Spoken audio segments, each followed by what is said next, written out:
الحمد لله نحمده ونستعينه ونستغفره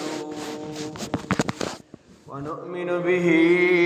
ونتوكل عليه ونعوذ بالله من شرور أنفسنا ومن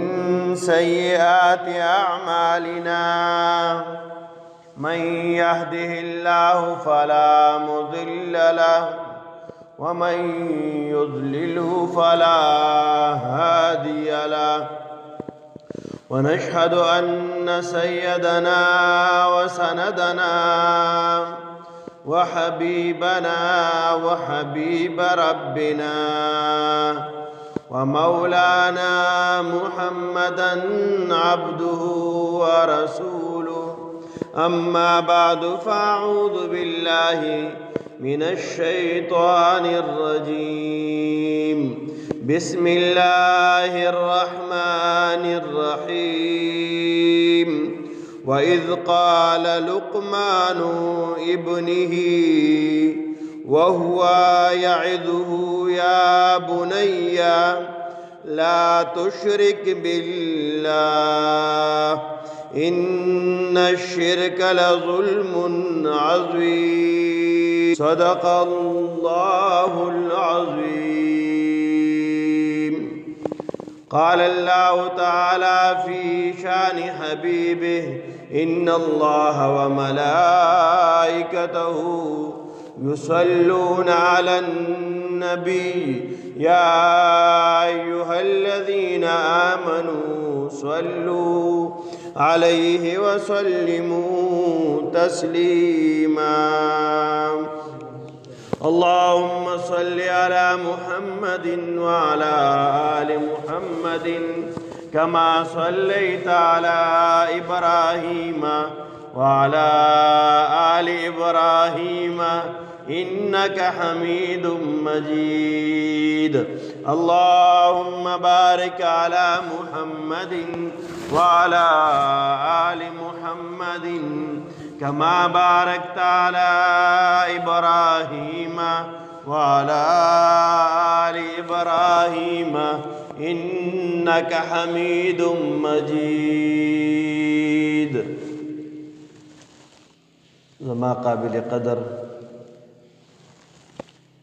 ډیرو غیرتمند مسلمانانو حاضرینو سامعینو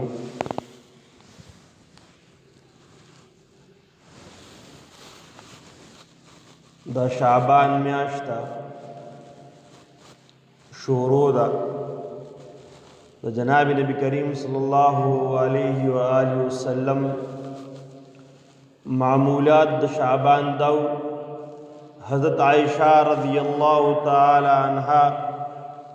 فرمائی جناب نبی کریم صلی اللہ علیہ وآلہ وسلم با دا شعبان دا روزو حساب کتاب سمرا کو دومره به د بلی میاشت نه کو په دې میاشت کې به دروازو د تاریخونو حساب کتاب ډیر زیات کو ډیر اهتمام به کو نن د شعبان سے مرز دا به معلومه ولا محترم مونږ تاسو نن پکار د شعبان د میاشتې خیال ساتو د روزو معلومولو اهتمام کو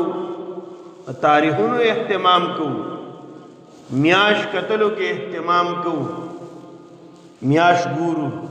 د شعبان او د رمضان د میاشتې لپاره دا سنت عمل دی میاش کتل باقاعده سنت عمل دی د دې اهتمام کو محترم شعبان میاشتا ما کوم آیاتونه ستاسو مخکې تلاوت کړو په دې کې دا د سورۃ لقمان یو څو آیاتونه دي ما ذکر کړو الله رب العزت د حضرت لقمان رحمه الله بعضی نصائح او وصیتنا وعظنا الله رب العزت قرآن کی ذکر کړی دي. دیزه کې الله رب العزت د حضرت لقمان رحمه الله لس وصیتونه ذکر کړی دي چې کوم خپل بچی ته کړی دي. علماء کرامو د قرآن د حدیث پرانا کې او د مفسرینو چې کوم اقوال دي دا غي پرانا کې علماء کرام فرمایي حضرت لقمان علیه السلام بعض خلک وایي چې دا د الله پیغمبرو حضرت لقمان رحمه الله، مگر بعضو مفسرینو ذکر کړی دي حضرت لقمان رحمه الله دا یو لوی ولی او لوی نیک بنده تیر شوی دی. تفاسیر ذکر کړی دي حضرت لقمان علیه السلام دا یو بزرگ شخصیت و نیک وی اللہ رب العزت دتا د نبوت د پیغمبره او د حکمت مطلب د خو خبرو د واز او د نصیحت خبره اره خبره د حکمتي پتول برابرې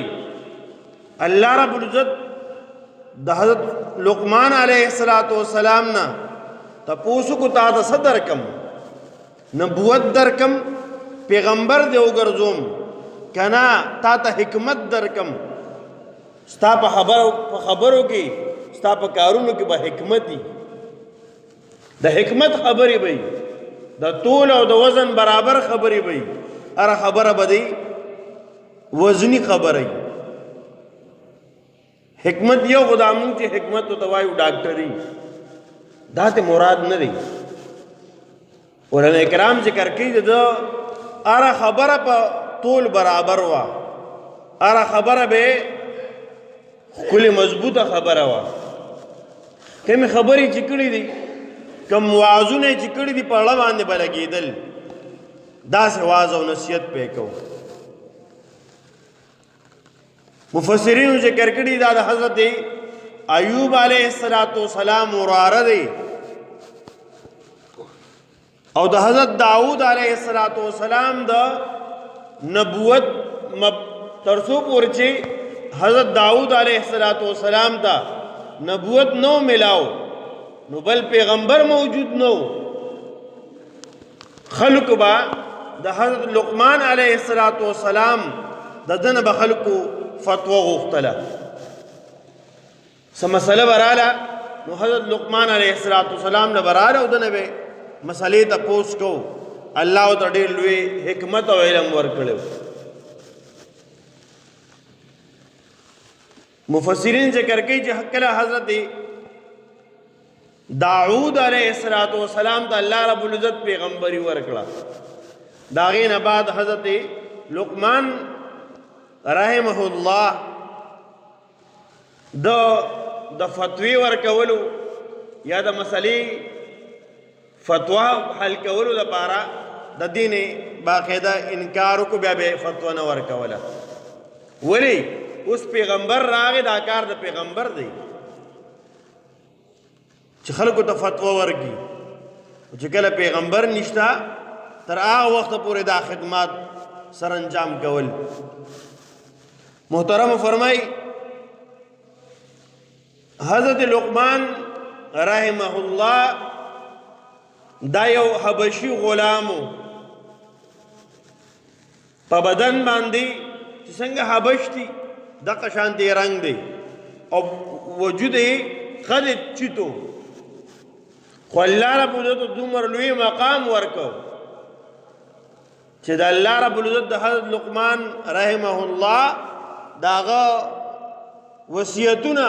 الله قرآن کې باقاعده د قرآن حصہ ګرځولې ده. دومره لوی مقام. نو ما عرض دا کو چې الله ورته ته تپوس وکړو چې نبوت درکم، پیغمبري درکم، که نه تا ته حکمت درکم. وی ده حکمت غوره کو چې ما ته ربه حکمت راکړي، نبوت مه راکوي. فرمای چا تپوس وکړو چې تا دا حکمت ولې غوره کړی دی، نبوت ته ولې نه غوره کو؟ جواب کې ورته وایي که ما ته نبوت د الله په حکم ملاوي دي بغیر د مشورې نه، بغیر د تپوس نه، نو بیا خو پیغمبري زما دپاره بهتر وه، ځکه الله به راکوله. او چې کله ما نه اجازت وغوښتې شو، تپوس وشو، نو بیا وی کوم څیز چې په خپله انسان وغواړي په هغه څیز کې کومه مرتبه او کومه عهده چې انسان وغواړي په هغې کې الله رب العزت د بنده سره بیا امداد نه کوي. ځکه جناب نبی کریم صلی الله علیه وسلم خوا ته یو پیره یو صاحب راغی، هغه ورته ویل چې د الله رسوله ما د خپل علاقې امیر مشر جوړ کا، گورنر مشر دا مې جوړ کا. نبی اسلام هغه منع کړ، ورته ویل چې څوک کومه عهده وغواړي په خپله ځان له، هغه عهده چې دی وغواړي په دې کې د الله رب العزت د طرف نه د سره امداد او مدد نه. نن موږ معاشره کې ګورو خلک عهدو دپاره جګړه کوي، عهدو دپاره چې زما عهده ما ته میلاو شي. البته د قرآن او د احادیثو په رڼا کې دا خبره ثابت ته چې کوم کس کې د عهدې صلاحیت شته دی، د عهدې باندې پوهه دی، پوهیږي، امانتدار دی، دیندار دی، په هغه عهده باندې پوهه دی، نو داسې عهده غوښتېږي سړی. لکه د حضرت یوسف علیہ السلام په واقعه کې دا مذکور دی، په خپل عهده غوښتې ده. د څه شي د عهده چې دی په زراعت باندې پوهېده، او دارنګ یو سره په خزانې په سمبالښت پوهېده، نو د خزانې وزارت او مشري غوښتې ده. او دا دې وجې نه چې انبیا امانتدار دي او خزانې لپاره خصوصا امانتدار کس پکار دی. چې کله وزیر خزانه او امانتدار نه، تاسو ګورئ که نه تیر وخت کې وزیر تیر شوی دی، وزیر خزانه زمون حالیه کم وزیر اعظم هغه ورته غل ویلی او که نه ویلی، ډاکوي ورته ویلی و، غلې ورته ویلی و.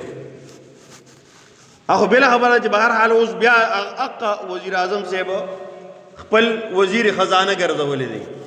خو بهر حال محترم و عرض مې دا کو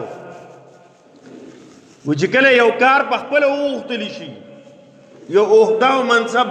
ځان له وغواړي، په دې کې د الله امداد او نصرت او مدد نه. نو حضرت لقمان رحمه الله علماء کرام ذکر کوي دا چونکې پیغمبر نه و، اصل د الله لوی ولیو، نیک بنده تیر شوی دی، او الله رب العزت ته د حکمت یو ډیره لویه ذخیره ورکړې وه. الله رب العزت ته حکمت ورکړی و، پویا دانایی ورته ورکړې وه. چاره خبره کې بې ځایه خبرې به یې نه کولې. چا یې تپوس وکړو تا ته دا دومره لوی منصب، دا دومره لوی د حکمت غونډه کې لویه خزانه الله درکړې ده، په څه وجه یې درکړې ده؟ وجه صدا سے عمل دی چې د هغې د وجې نه تا ته دومره لوی مقام الله درکړی دی. حضرت لقمان رحمه الله نه دا تپوس خپل یو ملګري کړی و. یو پیرا حضرت لقمان رحمه الله واز او نصیحت کو، ډېر لوی غټه مجموعه وای ته واز او نصیحت کو. واز او نصیحت نه بعد د خپل ملګري تپوس کوي چې صاحب تا خو زما سره ګډې بيزي سره ولې تا هغه کس نه یاو یما نو دا دومره لوی مقام الله په صدر کړی دی. حضرت لقمان رحمه الله ته جواب کی ذکر کوي وی د دوه وجونه، یو فضول خبرې مې نه دي کړې،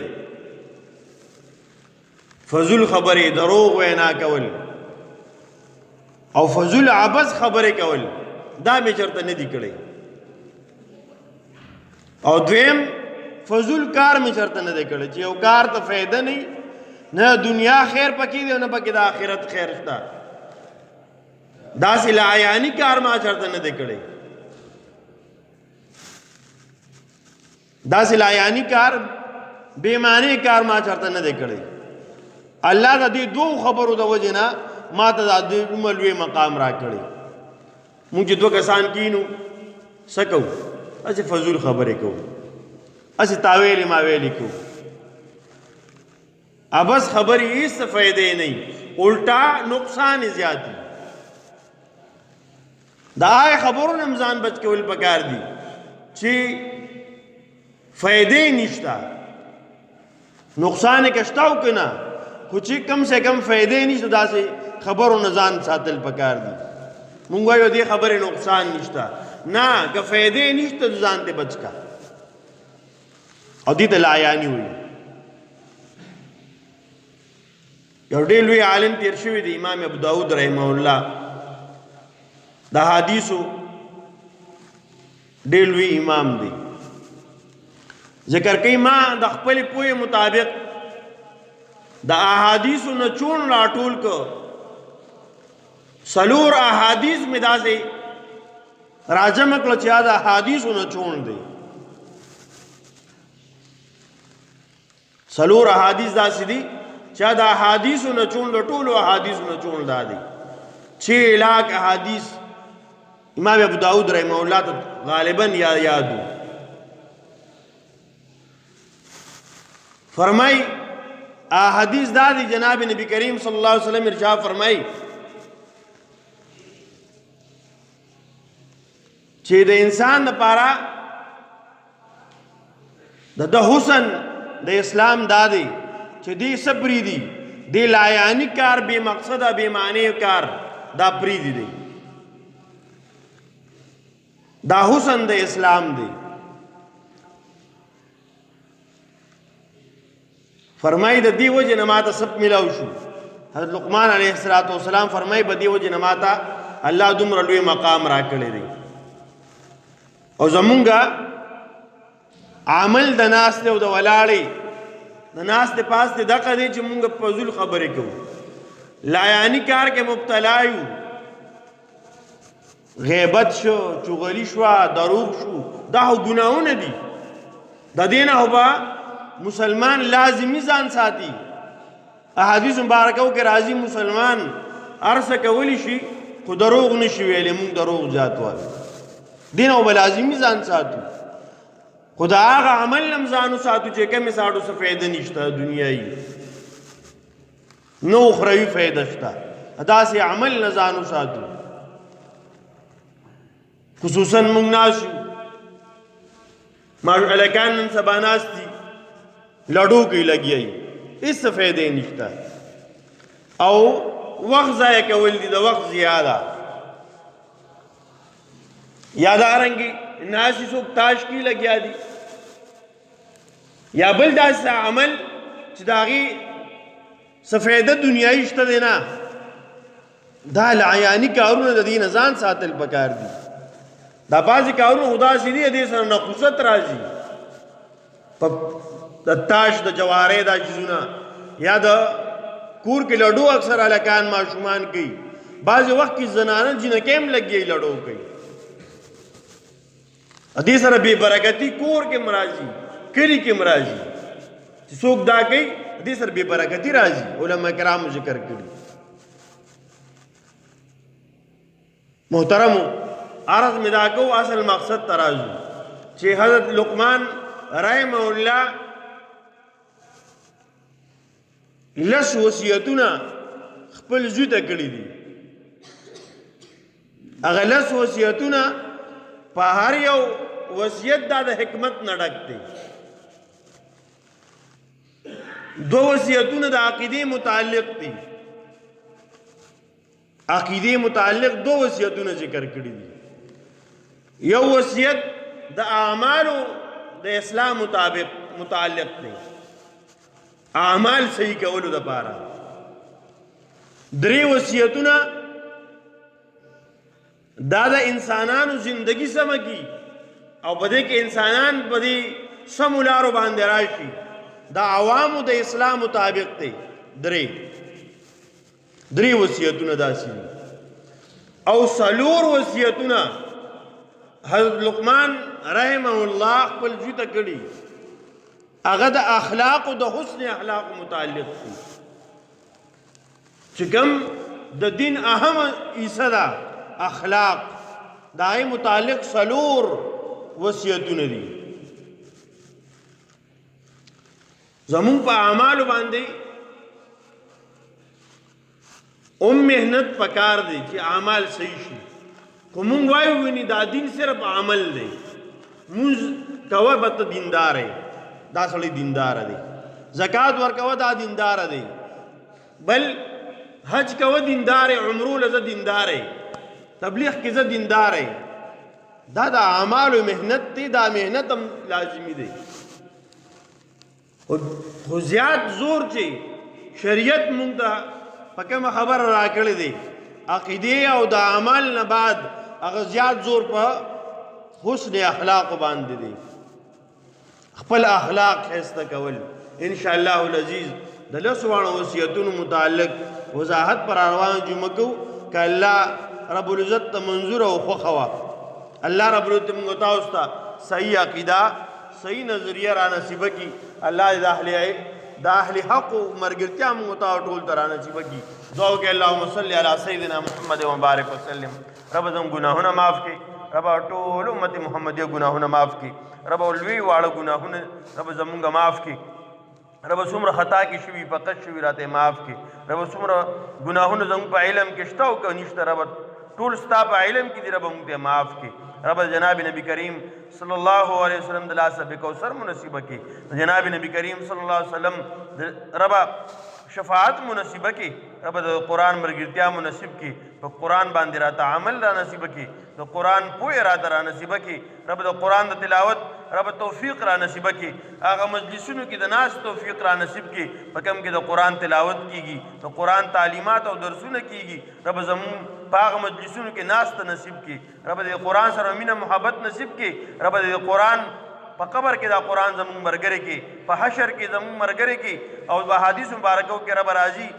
دا قرآن خپل مرګري خپل ویون کې او عمل کوون کې جنت ته داخلي رب دا زمون صحیح مرګري کې رب صحیح مرګرتیا زمون د قرآن سره نصیب کې رب زمون په دنیا کې د انسانانو خلکو سره مرګرتیا نصیب کې کم چې نیکان دي